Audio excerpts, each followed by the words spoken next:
تم جب قربانیاں کرتے ہو لن ینال اللہ لحومها ولا دماؤها، آپ نے بکرا ذبح کیا.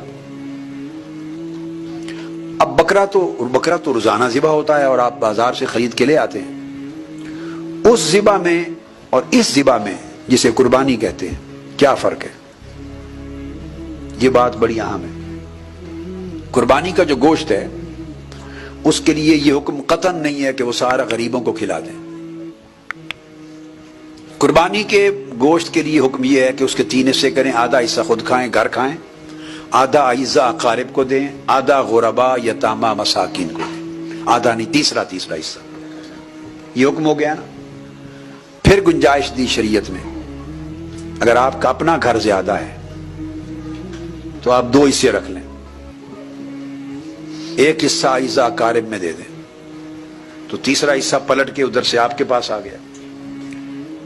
اس کے بعد پھر گنجائش دی، اگر فیملی اور بڑی ہے بہت اور 2 حصے کھانے سے بھی گزارا نہیں ہوتا تو سارا کا سارا بکرا بھی رکھ لیں، قربانی تب بھی ہو جائے گی. یاد رکھ لیں جو قربانی ہے اللہ کے لیے، وہ قربانی کا مطلب گوشت کی تقسیم نہیں ہے. 1 سال قربانی ہوئی، صحیح بخاری میں حدیث آتی، آقا علیہ السلام نے حکم فرمایا صحابہ کرام کو کہ خبردار کوئی شخص 3 دن سے زیادہ قربانی کا گوشت اپنے پاس جمع نہ کرے. 3 دنوں سے پہلے سب گوشت تقسیم کر دیا جائے، کھایا جائے اور تقسیم کر دیا جائے. 3 دن سے زائد کوئی جمع نہ کرے.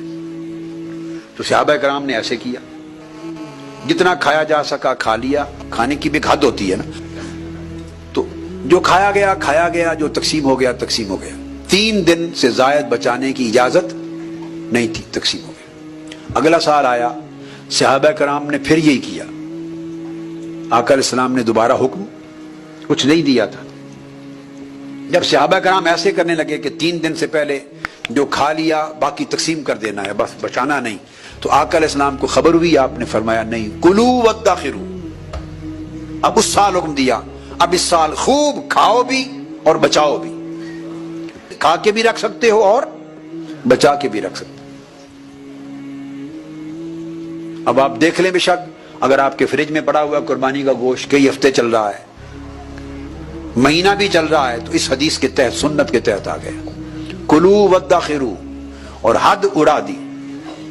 اب 3 دن کے اندر کھانے اور ختم کرنے اور تقسیم کرنے کا حکم، پابندی نہیں. کھاؤ بھی جو کھا سکو اور بچا کے رکھ بھی لو، آئندہ کھاتے رہو.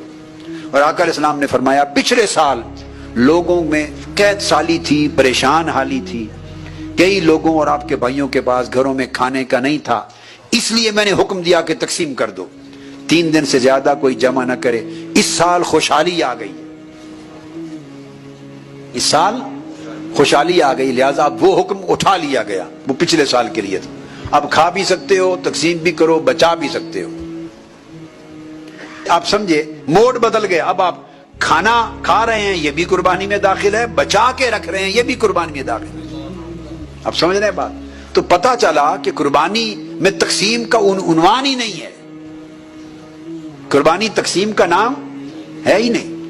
خود کھایا تب بھی قربانی ہوئی، رشتہ داروں کو کھلا دیا، بیوی بچوں کو کھلا دیا تب بھی قربانی ہوئی، اعزا اقارب کو کھلایا تب بھی قربانی ہوئی، غربا مساکین کو کھلایا تب بھی قربانی ہوئی، اپنے خاندان میں بانٹ دیا تب بھی قربانی ہوئی. تو اب سوال پیدا ہوا، باری تعالیٰ تو پھر قربانی ہے کیا؟ قربانی اگر یہ تعریف ہو گئی پھر ہے کیا قربانی؟ تو اللہ پاک نے فرمایا قربانی سن لو کیا ہے. میں نے آپ کے گوشتوں کی تقسیم کو قربانی اس لیے نہیں کہا کہ گوشت آپ کھائیں، پڑوسی کھائیں یا غریب کھائیں، وہ قربانی کا گوشت اللہ کو تو نہیں پہنچنا، اللہ کو تو نہیں پہنچنا، نہ اللہ کو حاجت ہے، نہ اللہ تعالیٰ کو حاجت ہے.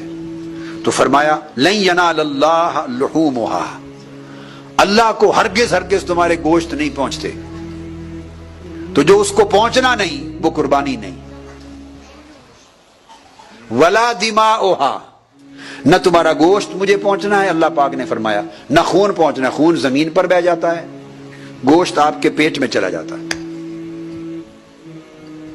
تو نہ گوشت پہنچتے ہیں نہ خون پہنچتا ہے، تو کیا پہنچتا ہے؟ فرمایا وَلَٰكِن يَنَالُهُ التَّقْوَىٰ مِنْكُمْ، وہ تو ذبح کرتے ہوئے وہ جو آپ کی نیت تھی کہ باری تعالیٰ تیری خاطر ذبح کر رہا ہوں، بس وہی نیت مجھے پہنچتی ہے، اسی نیت نے اس بکرے کے ذبح کو قربانی بنا دیا۔ آپ سمجھیں، بس اتنی نیت نے اسے قربانی بنا دیا۔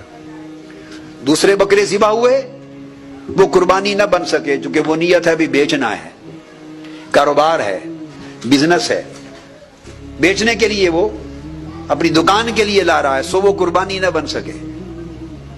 اور اسی طرح اسی قصاب نے اتنی پیسے کا یہ بکرا بھی ذبح کیا، اور ذبح کرنے والے نے کہا باری تعالیٰ یہ میں تیرے لیے قربان کر رہا ہوں، یہ قربانی دے رہا ہوں تیرے لیے، خالصتاً تیرے لیے، بس اس نیت نے اسے قربانی بنا دیا۔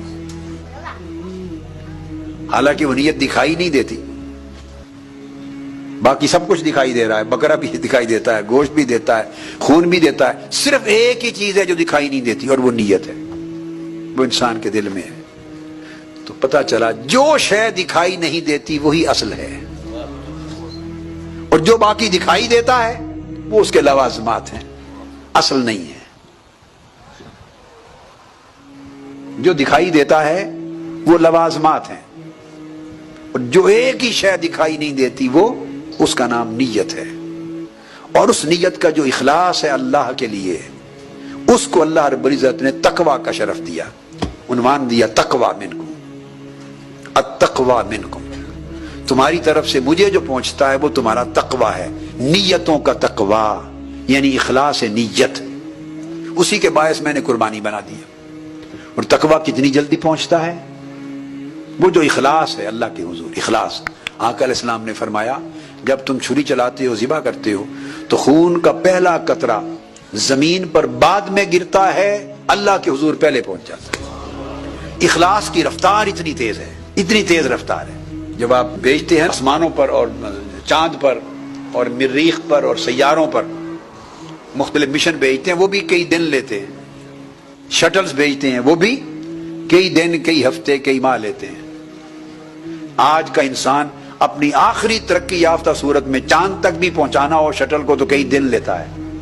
اور اخلاص ایک ایسی سواری ہے کہ خون کا قطرہ زمین پہ نہیں گرتا، 1 منٹ بھی نہیں ہوتا، اللہ کے پاس پہنچ جاتا۔